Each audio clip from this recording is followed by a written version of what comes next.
Inilah detik-detik kedatangan iblis ketika jenazah Nabi Muhammad hendak dimandikan. Dikisahkan, dahulu setelah wafatnya Nabi Muhammad SAW, muncullah sebuah kejadian gaib yang menakutkan. Sewaktu sahabat Ali meletakkan jenazah Rasulullah di atas dipan untuk dimandikan, tiba-tiba muncullah suara gaib yang terdengar dari sudut rumah dengan suara yang sangat keras. "Wahai Ali, janganlah kamu memandikan Muhammad, sebab dia itu suci dan mensucikan." Sahabat Ali lantas sedikit terpengaruh dengan suara itu. Sahabat Ali lalu bertanya, "Hei, siapakah kamu?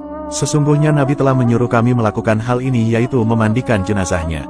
Kemudian, tiba-tiba muncullah dan terdengar suara lainnya. "Wahai Ali, mandikanlah Rasulullah. Karena, sesungguhnya seruan suara yang pertama adalah iblis yang dengki kepada Nabi Muhammad, dan bermaksud agar Nabi Muhammad masuk ke dalam kuburnya dalam kondisi tidak dimandikan." Sahabat Ali lantas berkata, "Semoga Allah membalas kebaikan kepadamu sebab engkau telah memberitahuku bahwa itu adalah iblis. Siapakah sebenarnya Anda?" Seruan kedua menjawab, "Aku adalah Nabi Khidir alaihi salam. Aku menghadiri jenazah Nabi Muhammad SAW. Ternyata, Nabi Khidir alaihi salam waktu itu ikut bertaksiah atas wafatnya Rasulullah SAW. Di waktu itu pula, iblis datang untuk membujuk sahabat Ali agar tidak usah memandikan jenazah Rasulullah. Namun atas petunjuk Nabi Khidir, akhirnya sahabat Ali mantap untuk memandikan Rasulullah SAW. Sahabat Ali lantas memandikan Rasul, sedangkan Al-Fadl ibnu Abbas dan Usama ibnu Zaid mengguyurkan air ke tubuh Nabi. Sementara, malaikat Jibril membawakan obat pengawet dari surga. Setelah dimandikan, kemudian jenazah Rasulullah SAW dikafani. Setelah jenazah Rasulullah telah dimandikan, dikafani, dan disolati, barulah jenazah Rasulullah disemayamkan ke liang kubur. Jenazah Rasulullah dimakamkan di kamar Siti Aisyah radhiyallahu anha pada malam Selasa, dan ada pula yang mengatakan pada malam Rabu tengah malam. Siti Aisyah lantas berdiri di atas kubur Nabi dan berkata, "Wahai orang yang tidak pernah memakai sutera dan tidak pernah tidur di atas kasur yang empuk. Wahai orang yang keluar dari dunia, sedangkan perutnya tidak pernah kenyang dengan roti gandum.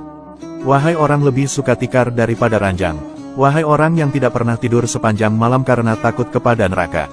Wafatnya Rasulullah SAW benar-benar sangat membuat sedih keluarga dan seluruh kaum muslimin dunia yang ditinggalkan.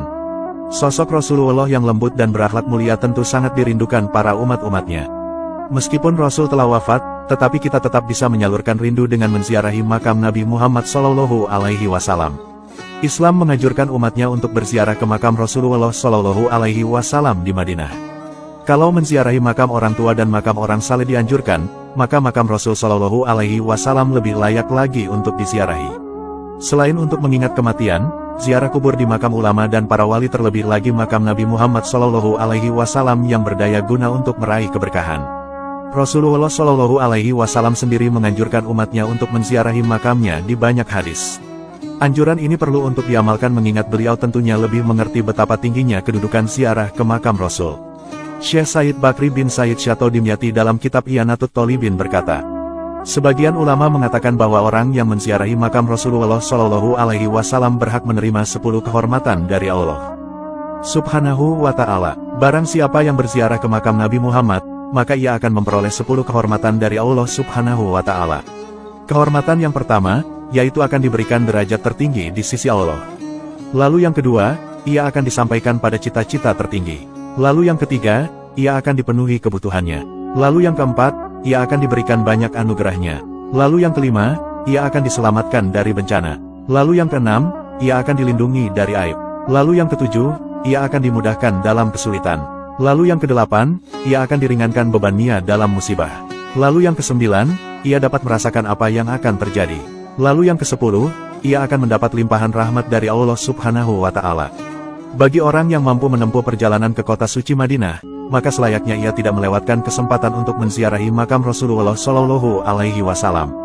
Sayang sekali kalau melewatkan kesempatan emas tersebut mengingat banyak sekali keutamaan yang Allah sediakan untuk mereka yang menziarahi makam Rasul.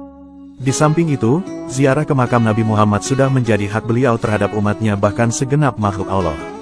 Syafaat Nabi Muhammad akan selalu dinantikan para umat-umatnya baik di dunia maupun di akhirat. Ya Allah, semoga kita semua bisa senantiasa dapat meneladani akhlak mulia Nabi Muhammad SAW. Semoga kita semua bisa berziarah ke makam Nabi di Madinah, dan semoga kita semua bisa melaksanakan ibadah haji dan umroh ke tanah suci. Amin.